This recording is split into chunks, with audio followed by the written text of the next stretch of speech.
Carter Wickham was a lawyer, judge, politician, and an important Confederate cavalry general who fought in the Virginia campaigns during the American Civil War. After the war, he held various political posts and was the president of the Chesapeake and Ohio Railway Company. Early life and career. Wickham was the son of William Fanning Wickham and Anne Butler Wickham. His paternal grandfather was John Wickham, the constitutional lawyer. On his mother's side, he descended from historic roots, as the Nelson and Carter families were each first families of Virginia, prominent in the Virginia colony. Wickham's great-grandfather, Gen. Thomas Nelson, Jr., was one of the signatories of the Declaration of Independence and a governor of Virginia during the American Revolutionary War. Other ancestors include Thomas Scotch Tom Nelson, who was one of the founders of Yorktown in the late 17th century. He was also a descendant of Robert King Carter, who served as an acting royal governor of Virginia and was one of its wealthiest landowners in the late 17th and early 18th centuries. His mother was a first cousin of Robert E. Lee, whose mother Anne Hill Lee was born at Shirley Plantation. Wickham was born in Richmond, Virginia, but spent much of his youth on his father's 3,200-acre plantation, Hickory Hill, which is located about 20 miles north of Richmond and 5 miles east of Ashland in Hanover County. Hickory Hill was long an outlying appendage to Shirley Plantation,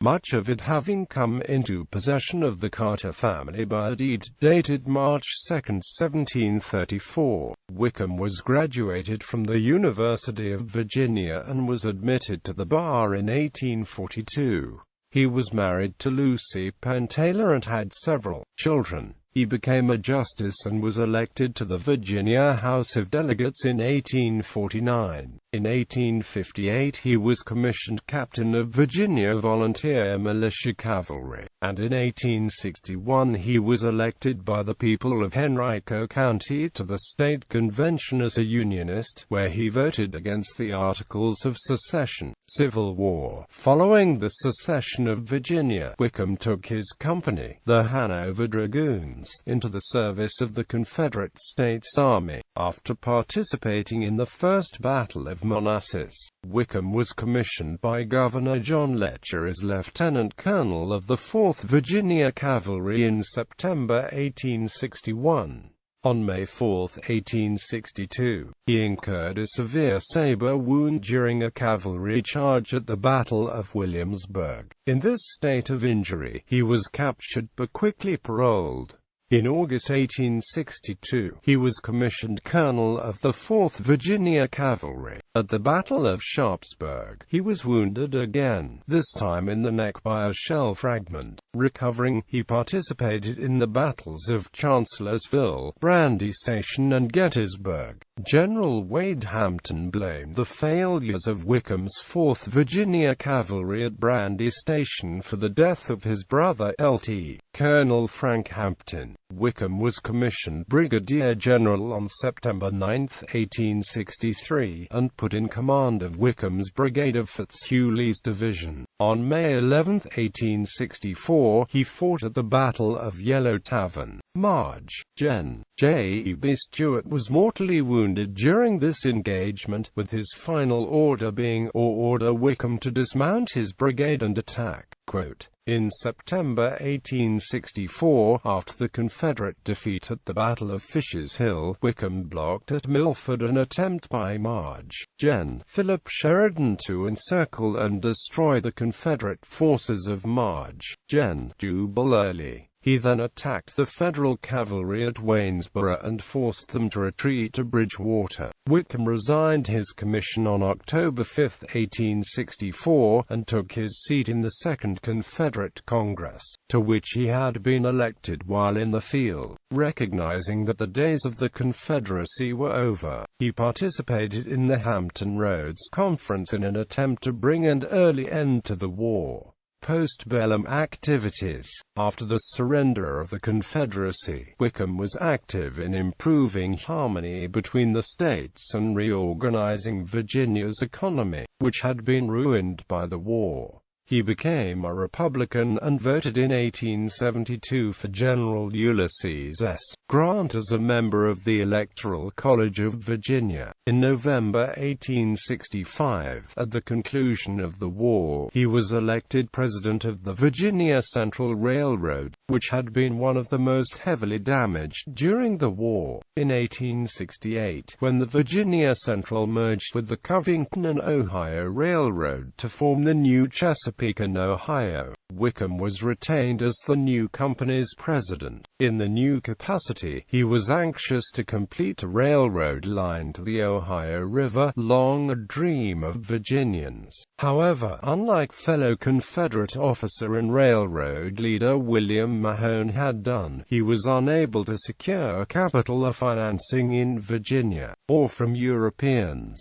Turning to New York City, he was successful in attracting an investment group headed by Collis P. Huntington. Fresh from recent completion of the western portion of the U.S. Transcontinental Railroad as a member of the so-called Big Four, Huntington joined the effort, became the C&O's new president. His contacts and reputation helped obtain $15 million of funding from New York financiers for the project, which eventually cost $23 million to complete. The final spike ceremony for the 428-mile-long line from Richmond to the Ohio River was held on January 29, 1873 at Hawk's Nest Railroad Bridge in the New River Valley, near the town of Ansted in Fayette County, West Virginia. After Huntington assumed the presidency, Wickham served as vice president of the C&O from 1869 to 1878, when the company went into foreclosure, with Wickham as receiver. In 1878 the Chesapeake and Ohio Railroad was sold under foreclosure and reorganized as the Chesapeake and Ohio Railway Company, with Collis P. Huntington assuming the office of president of the reorganized road. Wickham was named second vice president. Under their leadership,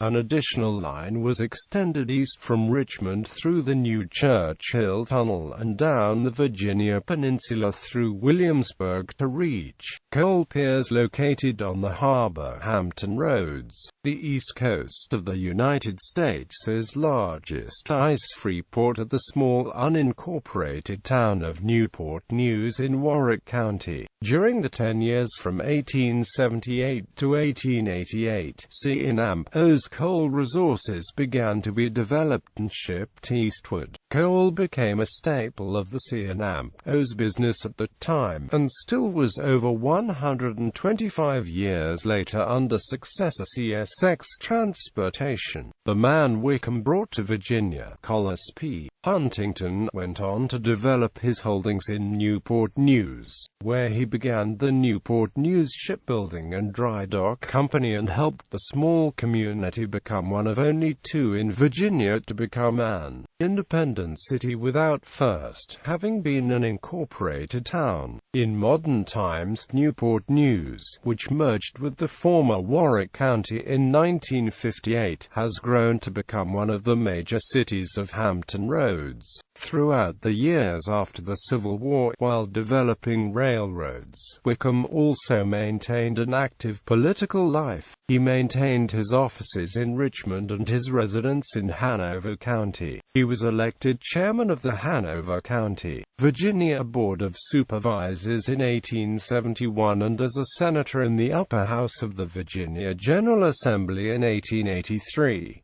He was an officer of the C&O and held all of these other positions at the time of his death on July 23, 1888 at his office in Richmond. Death. Legacy. Wickham was interred in Hickory Hill Cemetery near Ashland, Virginia. A statue of Williams Carter Wickham was given to the city of Richmond by the General's comrades and employees of the Chesapeake and Ohio Railway in 1891 and was placed in Monroe Park.